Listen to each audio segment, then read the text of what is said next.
যে ব্যক্তি প্রতিনিয়ত নামাজের পর এই দরুদ বেশি বেশি পরিমাণে পাঠ করবে, ইনশাআল্লাহ রব্বুল আলামিন নবী সাল্লাল্লাহু আলাইহি ওয়াসাল্লামের সুপারিশ নসিব করবেন হাশরের ময়দানে ইনশাআল্লাহ। প্রিয় দর্শক, কেমন হাশরের ময়দানে আপনি নবীজির সুপারিশ পাবেন জানেন? যে হাশরের ময়দান সম্পর্কে নবীজি সাল্লাল্লাহু আলাইহি ওয়াসাল্লাম বলেন, হাশরের ময়দানের দিনটা হবে দুনিয়ার 50,000 বছরের সমান। আম্মাজান আয়েশা রাদিয়াল্লাহু তাআলা আনহাকে নবীজি সাল্লাল্লাহু আলাইহি ওয়াসাল্লাম বলেন, ও আয়েশা, জানো হাশরের মাঠের ভয়াবহতা কেমন? হাশরের মাঠের ভয়াবহতা এমন যে মাঠের মধ্যে মাথা থেকে মাত্র সোয়া হাত উপরে থাকবে সূর্য, এবং সূর্যের তাপ এতটাই বেশি হবে যে সূর্যের তাপের মধ্যে পড়ে সমস্ত উম্মতেরা ঘামের সাগরে হাবুডুবু খাইতে থাকবে। এমন গরম পড়বে সেই হাশরের ময়দানে। আল্লাহ রাব্বুল আলামিন হাশরের ময়দানের মাটিটাকে বানিয়েছেন তামার দ্বারা, কারণ তামার গরম অনেক বেশি। প্রিয় দর্শক, এতটাই ভয়ঙ্কর হবে সেই হাশরের ময়দান। হাশরের ময়দানে নবী সাল্লাল্লাহু আলাইহি ওয়াসাল্লামের কাছে সব উম্মতেরা যাবেন। নবীজি সাল্লাল্লাহু আলাইহি ওয়াসাল্লাম সিজদায় পড়ে শুধু কান্নাকাটি করতে থাকবেন, ও আল্লাহ, আমার উম্মতকে আজকে আপনি বাঁচান। তখন আল্লাহ রব্বুল আলামিন বলবেন, ও বন্ধু হাবিব মুহাম্মদ সাল্লাল্লাহু আলাইহি ওয়াসাল্লাম, আপনি সিজদা থেকে মাথা উঠান, আর আপনার কোনো টেনশন নেই, আমি আপনার উম্মতের জামিনদারি নিয়ে নেব। আল্লাহু আকবার। তো কোন উম্মতের জামিনদারি আল্লাহ রব্বুল আলামিন নেবেন?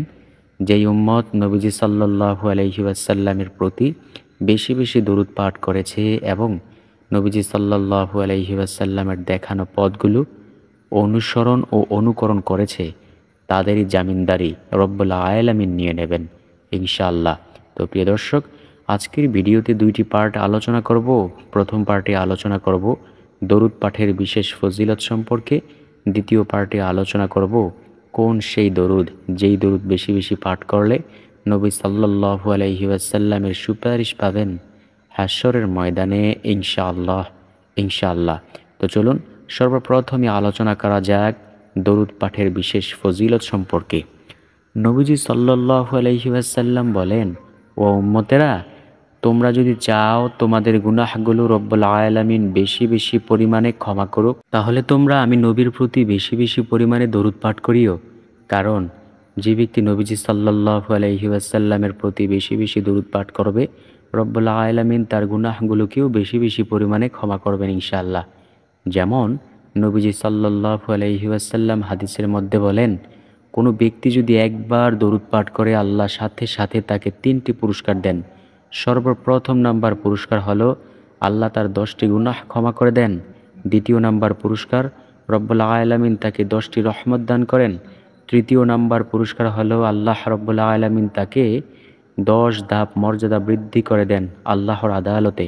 তাই তো নবীজি বলেন, ও উম্মত, বেশি বেশি পরিমাণে দরুদ পাঠ করলে তোমার গুনাহগুলোও রব্বুল আলামিন বেশি বেশি পরিমাণে ক্ষমা করবে। আপনি যদি দৈনিক 1000 বার যেই দরুদের কথা বলবো সেই দরুদটি পাঠ করতে পারেন, তাহলে আপনার 10,000টি গুনাহ আল্লাহ ক্ষমা করে দিবেন, আপনার 10,000টি রহমত দান করবেন, আপনার মর্যাদা আল্লাহর আদালতে বেড়ে যাবে 10,000 ধাপ। সুবহানাল্লাহ, এতটাই দামি একটি আমল এই আমলটি। প্রিয় দর্শক, আমরা আর কৃপণতা করব না ইনশাআল্লাহ। আমরা বিশেষ করে এই দরুদ বেশি বেশি পরিমাণে পাঠ করব এবং অবশ্যই আমরা সফলতা পাব দুনিয়া ও আখিরাতের জিন্দেগিতে। নবীজি সাল্লাল্লাহু আলাইহি ওয়াসাল্লাম আরও বলেন, আমার কোনো উম্মত যদি আমি নবীর নাম শোনার পরেও দরুদ না পাঠ করে, তাহলে সেই উম্মতের চেয়ে হতভাগা কপাল পরা পৃথিবীতে আর একজনও নেই। আপনি কি চান যে হতভাগা কপাল পরা হয়ে যেতে? আপনি যদি না চেয়ে থাকেন, তাহলে এই দরুদের আমল বেশি বেশি পরিমাণে করবেন ইনশাআল্লাহ। অবশ্যই হতভাগাও হবেন না, কপাল পরাও হবেন না, একেবারে ভালো কপালওয়ালা একজন মানুষ হয়ে যাবেন ইনশাআল্লাহ। আমরা বেশি বেশি পরিমাণে দরুদ পাঠ করলে কি হবে জানেন? আপনার পিতামাতা যদি কবরের জিন্দেগিতে যদি থেকে থাকে, তাহলে এই কথাটুকু শুনে নিন যে আপনি বেশি বেশি পরিমাণে দরুদ পাঠ করেন, কারণ সদকায়ে জারিয়া হিসাবে আপনার পিতামাতাও সেই সওয়াবগুলো পেয়ে যাবে। নবীজি সাল্লাল্লাহু আলাইহি ওয়াসাল্লাম বলেন, আল্লাহ রাব্বুল আলামিন এই পৃথিবীতে এমন সংখ্যক কানওয়ালা ফেরেশতাদেরকে তৈরি করে রেখেছেন যাদের কানের প্রখরতা এতটাই বেশি যে যেই স্থানে বসে আমার উম্মতেরা দরুদ পাঠ করবে সেই দরুদ সহকারে নাম সহকারে এবং পিতামাতার নাম সহকারে আমার কাছে পেশ করা হয়। আর তখন নবীজি সাল্লাল্লাহু আলাইহি ওয়াসাল্লাম সেই ব্যক্তির জন্য প্রাণ ভরে দোয়া করেন, সুবহানাল্লাহ, এবং পিতামাতার জন্য দোয়া করেন। আল্লাহু আকবার। তাই প্রিয় দর্শক, আমরা আর কৃপণতা করব না। নবীজি সাল্লাল্লাহু আলাইহি ওয়াসাল্লামের প্রতি বেশি বেশি দরুদ পাঠ করে আল্লাহ রাব্বুল আলামিনের প্রিয় হতে চেষ্টা করব ইনশাআল্লাহ। দেখেন, দরুদ পাঠ করলে কিন্তু গুনাহ ক্ষমা হয়। এই দুনিয়ার জিন্দেগিতে আমরা কি গুনাহের কাজ কম করি? প্রতিটি সেকেন্ডে সেকেন্ডে, প্রতিটি মুহূর্তে মুহূর্তে আমরা গুনাহের কাজই শুধু করতে থাকি। তা আমরা কেন দরুদ পাঠ করব না? যদি আমাদের গুনাহগুলো এমনভাবে ক্ষমা হয় তাহলে আমরা কেন দরুদ পাঠ করব না? ইনশাআল্লাহ বেশি বেশি পরিমাণে দরুদ পাঠ করার চেষ্টা করব ইনশাআল্লাহ।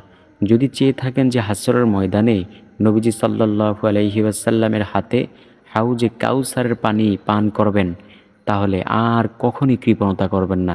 প্রতি ফরজ সালাতের পর, যে কোনো ফরজ সালাতই হোক, ফজরের ফরজ হোক, আসরের ফরজ হোক, অথবা জোহরের ফরজ, অথবা মাগরিবের ফরজ হোক, এশারের ফরজ হোক, যে কোনো ফরজ সালাতের পর এই দরুদ বেশি বেশি পরিমাণে পাঠ করবেন ইনশাআল্লাহ।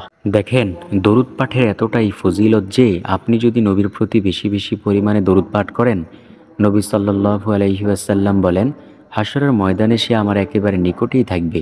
তো সেই অন্তিম মুহূর্তটা কেমন হবে যখন আপনি নবীজি সাল্লাল্লাহু আলাইহি ওয়াসাল্লামকে নিজ চোখে দেখবেন, নবীজিও আপনাকে নিজ চোখে দেখবে।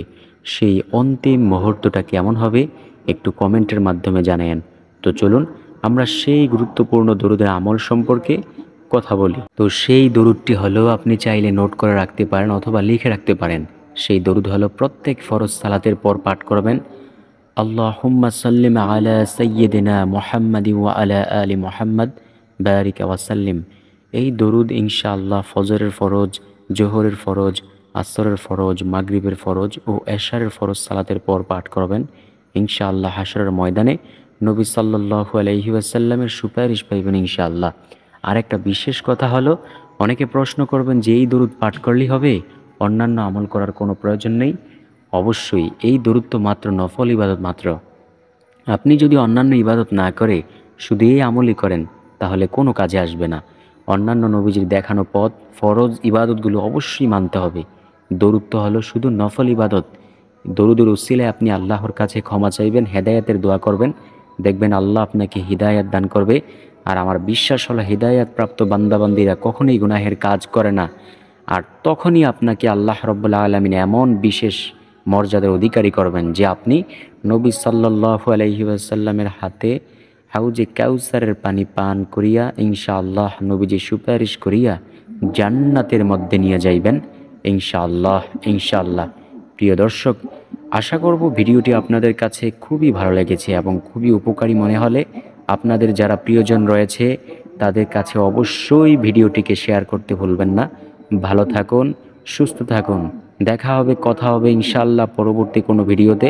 ততক্ষণ পর্যন্ত চ্যানেলটাকে সাবস্ক্রাইব করিয়া পাশে থাকা বেল আইকনটাও বাজিয়ে দিয়েন, যাতে করে পরবর্তী ভিডিওর নোটিফিকেশন আপনাদের কাছে সর্বপ্রথম পৌঁছে যায়।